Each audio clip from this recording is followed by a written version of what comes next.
Harder than ever.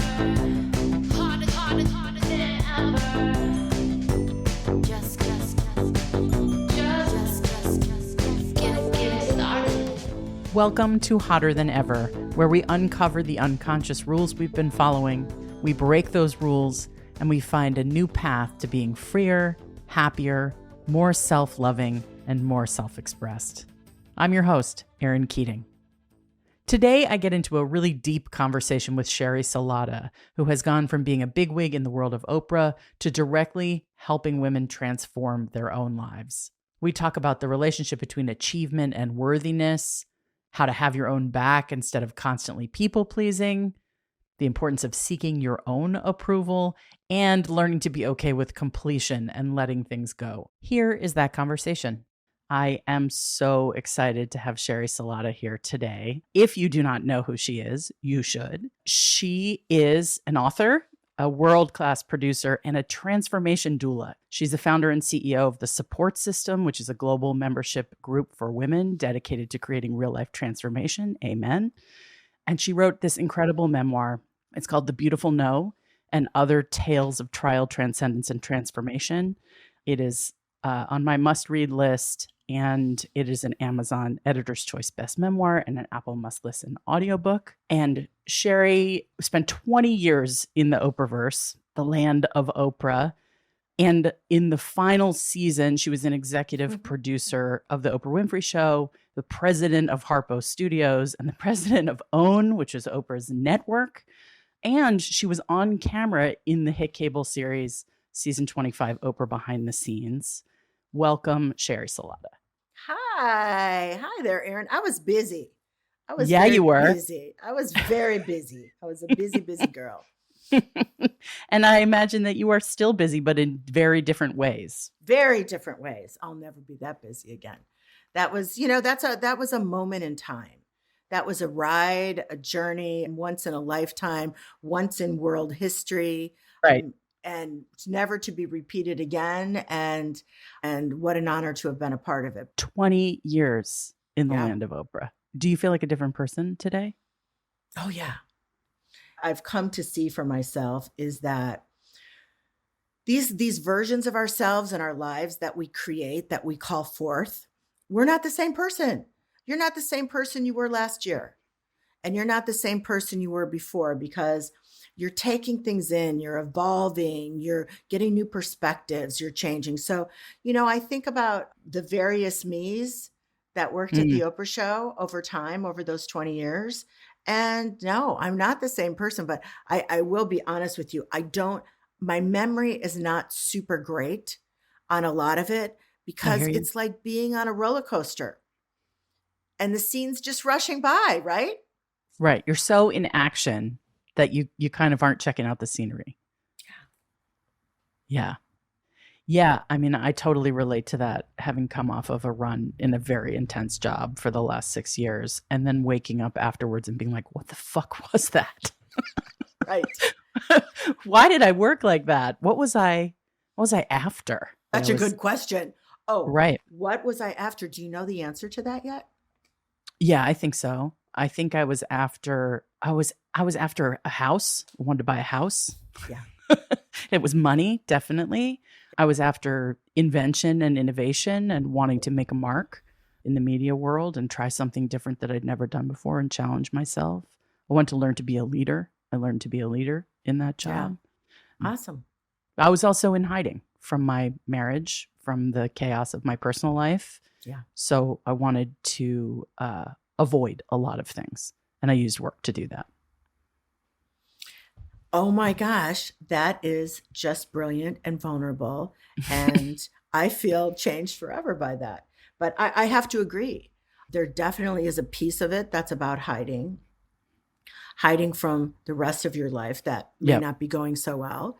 And I think also for me, it was that Midwestern kind of old-fashioned wanting to make something of myself. Mm-hmm. And realizing that it gradually, as I was around it more, I could see what it was going to take for that to happen.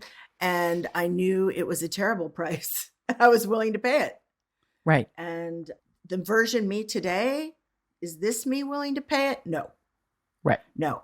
But, and maybe I have that luxury because I did once and I had that experience.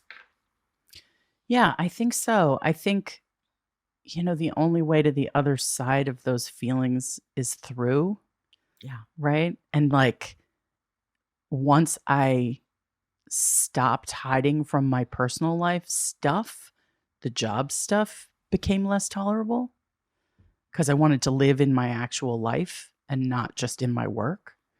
But it's hard to see it when you're in it. It's really hard to see it. You're like that proverbial, fish in the ocean, doesn't even know it's in the ocean. Yeah, that's really true.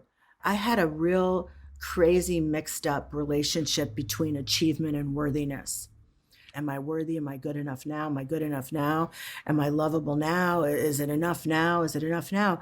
And, that probably got activated with the first spelling bee. So then when you're on the proverbial top of the mountain is a big expression, but, you kind of get there finally. Right. When you're doing really well. And it's like, wow, achievement and worthiness are not related. I like to say that everything's a love problem. I've come to see that whether you have a money problem, a career problem, relationship problems, a food problem, an alcohol problem, everything's a love problem. And only you can solve it, meaning the only love that you must have that's like breath is yours. And once you start to see that, your patterns, unhelpful patterns, and your shenaniganish patterns are all because you are sad not having love, desperately trying to find love in the wrong places, or feeling completely and totally unworthy of love. Only you can solve the love problem. Nobody can solve it for you.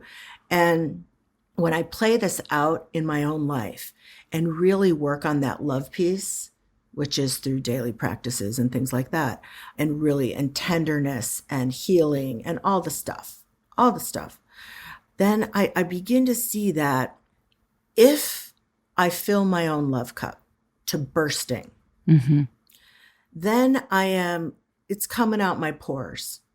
I walk down the street, I'm in a meeting, it's just coming out my pores. And that is my contribution. My own love is just this energy is emanating from me. And that is my contribution to others, my healthy contribution to others. And what's the difference between confidence and self-love? Some of what you're talking about strikes me as like, oh, if I saw you, you would strike me as a confident person if you show up in the room in that way where you're feeling so good and you're emanating that. Yeah, okay, so maybe it's confidence. That wasn't the first word I would turn to, but it's more like you would be inspired by that love that I'm vibing. Right. You would be inspired by the care I take of myself. You would be inspired of how I have my own back. You'd be like moved by that. You'd feel it, energetically, like, wow, that's really great. And I want some of that. I want some of that for myself. What do you mean by having my own back? Because I think a lot about selling myself out and the ways in which I've sold myself out or sort of chosen other people's goals and desires and wants over me. Is that what you mean? Yeah, I think, for me, it's self-betrayal. All the ways I betrayed myself when I didn't speak my truth because I didn't want somebody upset. I didn't want to deal with conflict. I didn't want to, I just keep the peace. I give bad yeses, do things I didn't want to do things I didn't want to do. I don't really want to do it, but I don't want you to be mad. So that's a self-betrayal because now I am clodding up my life and my calendar with all these things that aren't speaking to my soul, that aren't on my agenda, that aren't about my choices in life. And secretly, behind the scenes, even if I don't consciously say the words and acknowledge it to myself, I have shown myself how little I value myself. I betrayed myself. Isn't it amazing that we would rather betray ourselves than like have anyone think, oh, that person's an asshole. That person is selfish. That person is, I feel like we're so trained as women to be other focused and to please others. But I have never been happier than when I'm sort of putting myself at the front of the line and putting my own desires, even as a, even as a spouse, even as a mother. Like if I don't do what's right for me and honor my time and honor my goals and like what's in my heart, then I'm living in this like really corrupted kind of way where I can't bring my best self to those other roles that I have.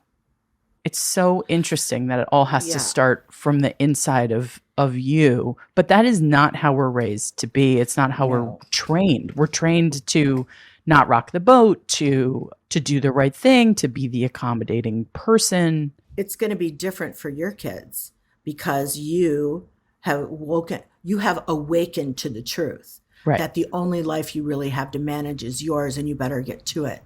And you better choose happiness, and you better put yourself at the front of the line, and you better demonstrate that to others, because that is the dawn of a new world.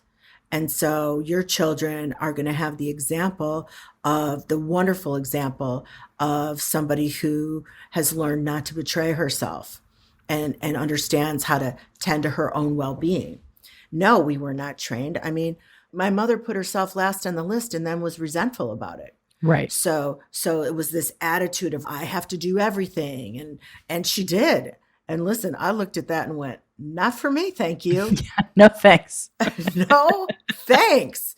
Dad gets to come in wearing a hat and a briefcase and sit down with the cocktail and watch the news and not deal with any of this. No thanks, Mom. I don't like that. I don't like the way that looks. So, but that's the way she was trained.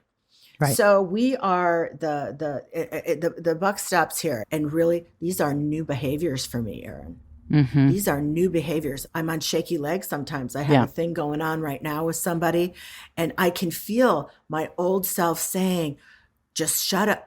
Don't say anything. Don't rock the boat. You don't want to be disliked.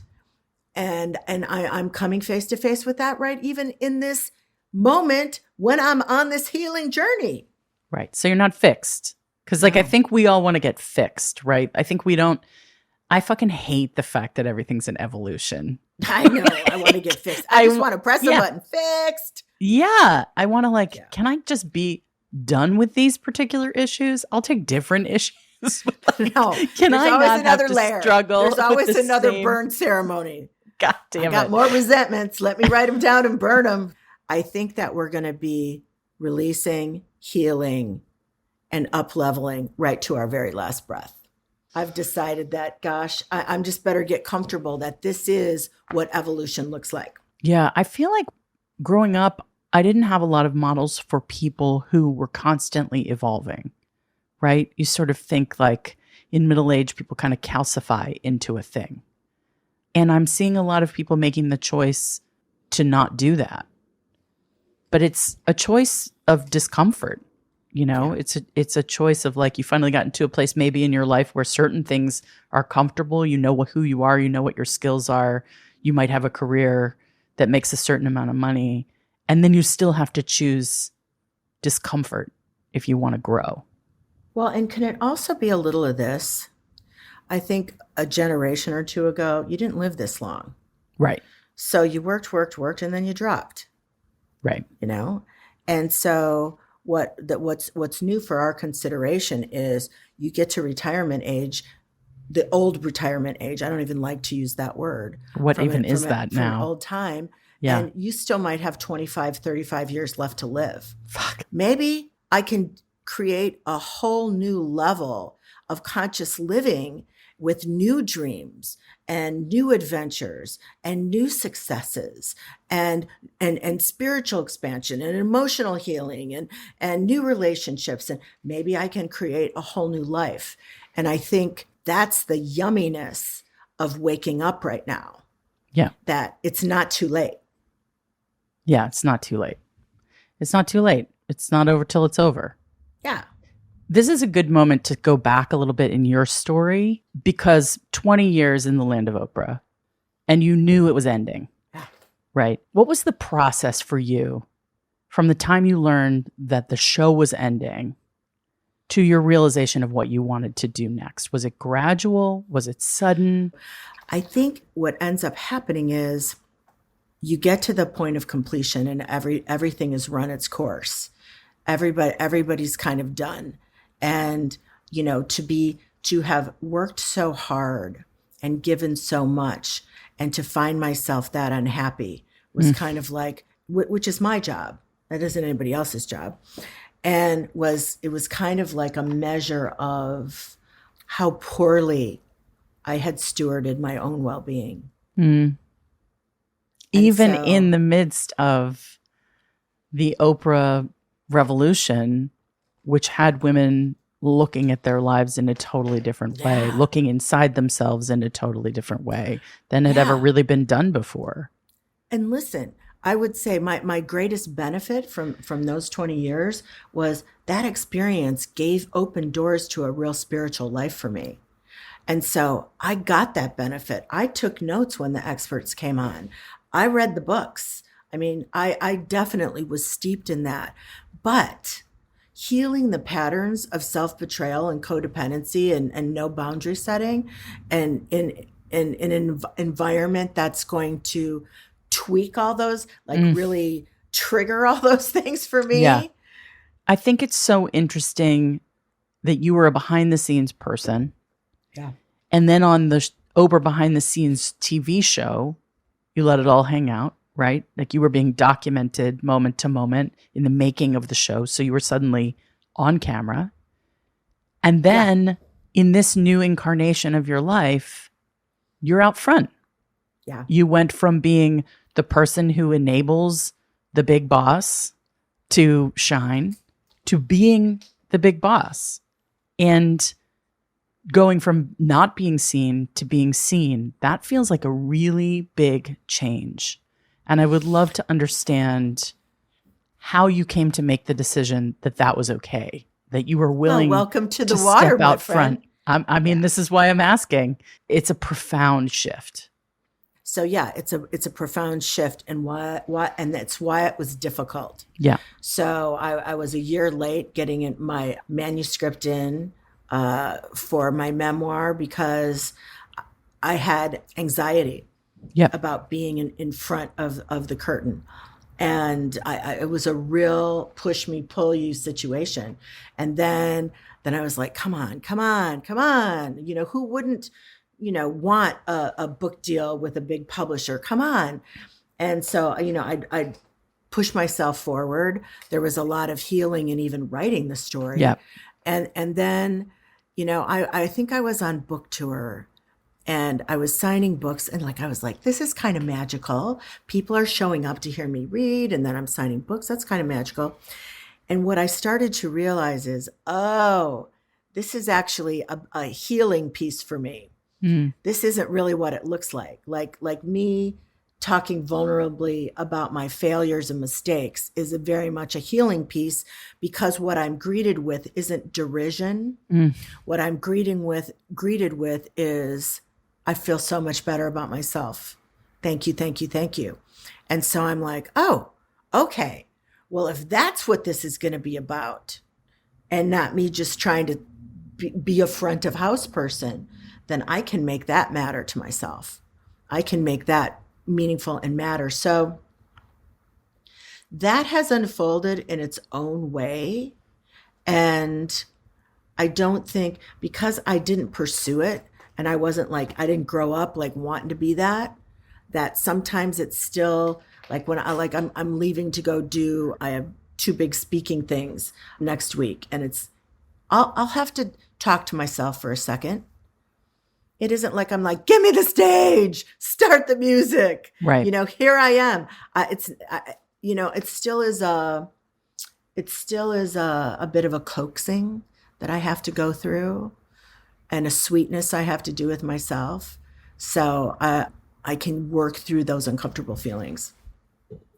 What feels the riskiest about it for you, the being out front? Like, where do you feel like you're risking something?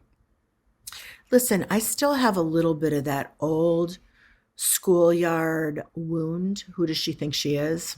Mm. Win a spelling bee, or, make the honor. Who does she think she is? I have some wounding around that. Yeah, I think we all do. I remember an early conversation with you where I was like, is this narcissistic that I want to be out front? Yeah. Is this, I feel a little bit ashamed about that desire to have a voice and to be public. Honestly, it was part of your training. Right. Don't call attention to yourself. Don't stand in the middle of the room. You're talking too much. Your voice is too loud. All she wants to do is be the center of attention. It's all that. Right. And also, like, you're not pretty enough. You're not thin enough. You're not, you're not the smartest. You're not the this. You're not the that. Like, if you were those things, then you would be qualified. But since you're not, I think I put in my 10,000 hours as a child in just shutting up and listening and being a mirror for other people, as opposed to, even though I was like always trying to be Annie or whatever. You know what I mean? Like, I was just not destined to be Annie on the Broadway show of Annie.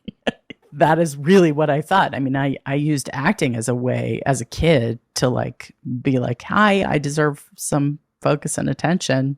Yeah. But I find it even more exciting and empowering, like now, to be in meaningful conversations with people I admire. I'm curious, like, what was at stake for you when you thought about what you want to do next? Well, I think in my human self, I might have been a little in a twirl initially. Like, is it going to be good enough? And there was some of that, but honestly, I think it really only took me a little bit of time with my calendar empty and creating space for me to be like, nothing is as it appears. I know that's true of everybody. And I am going to stop selling myself that made up story that we all end up believing about everybody but ourselves. Which is I'm just going to, which is that everybody's so happy and they're so in love, and you know what I mean? They've got piles of money in the bank, and, people are beating down the door. That story is not true. And not my business anyway. Right. Because, I've sat in the high seat, and I know people probably thought a lot of things about me. And success is an internal conversation. It's not an external comparison. Mm. Rick Rubin said that in his book. Rick Rubin, that book is wonderful. Yeah, that book is wonderful. Yeah. But success is an internal conversation, because you realize that, oh, okay, well, there was a time in my life where external validation felt like mother's milk, like, oh, finally. Yeah. And then when you realize that's not going to heal your wounds, that's not going to make you feel worthy, that's not going to fill your love cup because it's an external thing, then you're like, well, shit. Well, that's not all that. Shit. How am I going to get the validation I need? I know that's worth about 2 cents in a cup of coffee. Cheapers. Yeah. It's not anything like I thought. So, what ends up happening is you get real, you get clear. You're in a more truthful space, and you say, and you already know, like, I've been to the kingdom and I know. Mm-hmm. So I will not fool myself again about what really matters and what's really true, and whose opinion I really need to care about, which is my own, and whose approval I really need to seek, which is my own, and whose love, the only love I need, which is my own. And then everything else is gravy. But you can't, that other way is the way of depression, anxiety, sadness, feeling not enough, feeling like, is that all there is? Burnout. Feeling like you're burnout, you're not living at your highest level. It should be better, but it's not. And compensation, right? Like, I found when I was like grinding so hard in the professional world and making money, I wasn't saving that money because I was spending it to compensate for how hard I was working. So it was like, well, I deserve this and I deserve that. And I'm going to need to go on a real vacation in order to, make up for how hard I'm working. And then you're just in this cycle of too much of everything, right? And not enough inside. Like all the externals get bigger, but it doesn't solve the internal stuff. Yeah, it doesn't. It does not solve the internal stuff, which is why if you're willing to roll, if you really want that great last third of your life, if you really can see what we're talking about, which is that everything is shifting, the paradigm is shifting, the possibilities are limitless. I really truly believe there's never been a better time in human history to be alive than right now. And if you can catch a little piece of that and understand and get a little bit of that, yeah, I see that. Then you're off to Wonderland. You got to start healing. You got to start releasing. You've got to give up. You've got to really look at those patterns. You got to focus on the story you tell yourself. You got to infuse your life. I think this is what helps me with daily practices and a little ritual and ceremony. Because, Erin, I just want to remind myself, I'm a ceremony girl. I want to remind myself that this life experience as Sheri Salata on planet Earth is one and done. Yeah. It is precious. It is sacred. There is a reverence. There is a miraculous aspect to it that I'll never be able to fully understand in this 3D human experience. So that's really, I try to make that with my work every day, which is really getting the reverence, really watching my patterns, really requiring myself to live at the level of my healing and not just keep going back to my same old self. Like it's like, I have an understanding. I've had a shift. I have new perspective. Now let me integrate that and live at that level. Right. And that's hard. That's a daily discipline. That's a daily practice. That's a commitment to doing things differently every day. And it is. I so want to not have to do all that stuff. As much as I enjoy hilarious. Journaling and meditation and lighting candles and incense, I do all the shit now. I do all the shit. I went from being like, fuck this. I'm like, I'm power lady. I don't need the softer stuff. I don't want the woo. I still don't really want the woo, but I know that the woo really helps. And I know that if I miss a day of meditation, I'm fucked.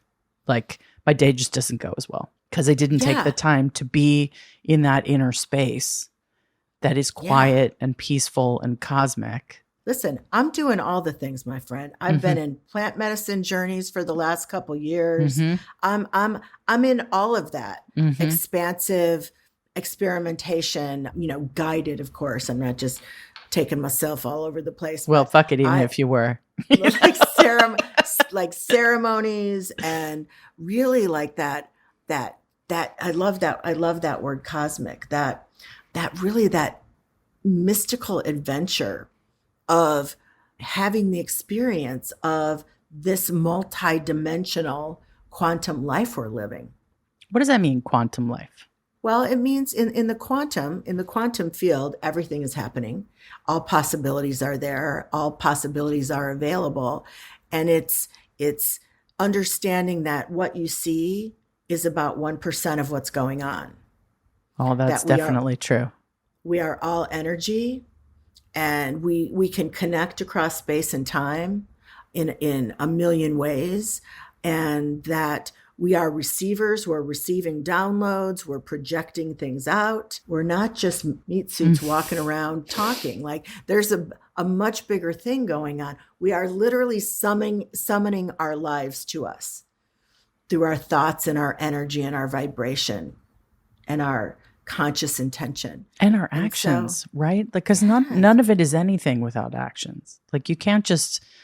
remember The Secret? Like everybody was obsessed with The Secret. And if I just like say the right things and I think the right things, then my life will change. And I think that is true to a degree, but then you've got to walk the walk. Then you've got to like live in that meat suit and take physical action and practical action. Yeah, I don't believe that manifestation is, I believe in intention setting, and I believe in getting really fucking clear. But then I believe in just like putting in the work, just doing the things you have to do to get it done. Well, I'm going to give you another point of view on that. Okay, good. That our actions are completely informed by the stories we are telling ourselves. Agreed. So none of that inspired action is not, listen, I worked my ass off and in an unconscious way. Yeah. So inspired action really flows from thoughts and thinking. And, you know, it's a shame. It's a shame that, you know, the world was ready for The Secret, which was the first worldwide discussion of the law of attraction. It's a shame that it got so kind of clownish. It's a shame because there's some real wisdom in there, which is you are a magnet. Yes. For life experiences, and you want to shift your thinking and shift that story and really pay attention to those things that are creating your energy and informing your actions.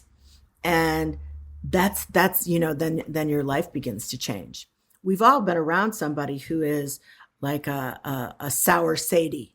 And Debbie Downer. The worse it gets, the worse it gets, the worse it gets. And, you know, you can't complain your way to the life of your dreams, my friends. You know, you can't grouse about every single thing to the life of your dreams. It really is. It begins with, how can I get satisfied with where I'm at right now and appreciative? And then build on that. And every time I can get back to that simplicity, like the abundance that's in my life right now, the joy that's in my life right now, I call it playing the what's working game. How can I walk through my day and just notice what's working? This is working, this is working, and this is working. And it's a real practice for me because I grew up with a mother who had the eye for everything that wasn't working. It's like, that doesn't look good. You've got a stain on this. This doesn't taste right. Well, it's okay, this restaurant, but this and this and this. Chronic and this. dissatisfaction. I have that in my family too. No matter how amazing the experience. I mean, I'm a student of Abraham Hicks, and I've been following them for 18 years. So that's my spiritual path. So I think this was the best spiritual advice, and it only took 3 words. It didn't take a 1,000-page book. It was 3 words. Manage your mood. I'd still be married. I'd still be married. Would you? If we all managed our moods, 100%. Yeah. Manage your mood. Manage your mood. I mean, all good things come. Good things come when you manage your mood. And trying to teach that to my kids. I'm trying to teach that to my kids. Yes. But it's hard manage your mood. Because they get a lot of attention when their moods are out of control. They get a lot of like something they're missing. And I want to be like, you know what? You're getting less of what you need when you're constantly hysterical. Yeah, that's true. And at the end of the day, I'm going to also say this, that you're embodying the new paradigm is the best teaching you can give. And the rest, they're going to figure it out. I mean, I figured out I had to manage my mood when I was about 55. So, you know, it took me a while. Yeah, isn't it amazing? It seems so infuriating that some things just take so long to learn. I know. That's why you and I go out and say, that's what I say, that my book is a cautionary tale for young people. You know, older people are like, yeah, life begins. I can do it. But the younger people are like, oh, shit, I'm not doing that. So. Yeah, well, they're not going to avoid fucking up. Sorry. Like, no, they're going to fuck nobody up is. too. Yeah, nobody gets away with it. You said one really profound thing to me that has stuck with me. I think you said it once, and I have heard it 1,000 times since then. Wow. And it is so simple. It's like echoes in my head every day. But you said, how much time do you think you have left? Yeah. How much time do you think you have left? And and you don't know. You just don't know. Yeah. No matter how old you are, no matter where you are in life, you don't know. So you better get to it. Yeah. And even so, yeah, I say that to myself every day too. And I think of us, I imagine us all with expiration dates on our forehead. Oh, yeah. Like that day is upon us. Who knows? Maybe it's tomorrow. We've all known people that just didn't wake up and they were young and what and who knows? And really, if you'll be here today consciously and this day, this might be the only day you get. So live it up. Yeah. This day is the only day that you are assured of. So live it up. And, looking out to the future, how much time do you think you have? It's never too late, but bust a move. Get going. how much time? How much time? Sheri, I'm asking everyone who I'm talking to this one question, and it is this. Is there a contract in your life or a deal term in your life that you are ready to renegotiate? It can be big or small. Is there something for you that comes to mind? Yeah, there's something for me that comes to mind. And that is, well, it's a new part of my contract. One of my life requirements is to continue to embrace and expand my understanding that things, relationships, situations are meant to come to completion most of the time. To become comfortable with completion. And I know I wasn't trained in that, to be like, yep, I'm done here. Thank you so much. Mwah, mwah, mwah. And off I go to the next thing. Not everything's meant to last for decades or your entire life. And that's my new life requirement is being comfortable with completion, letting things be over and not being driven by my mother's guilt. You really should. Don't be like that, or whatever. Like really being okay with completion. It's okay when things are over. And you don't have to, this I heard from Rachel Cargill, who is a great teacher on Instagram. She and I were having a conversation and she said, you don't have to hate your life to want more and to want to change and to create the next version of your life. You don't have to hate the life you have right now. And I think that is the small game I played for a lot of years, which is I'd have to be so mad to end a relationship that really had run its course. I'd have to be so sick and tired to leave a job that I probably should have left. Like, get better at leaving. I mean, I had to almost die of COVID to leave my marriage. Like, it had to get real fucking serious, real life or death for me to declare it over when it was over for many, many, many, many years. And that old game of talking myself into stuff, when I know the truth, I want to get good. Like when I know something is done, let me wrap it with love and blessings and move on down the road. That's so huge. That's so profound. Okay, one last thing. Okay.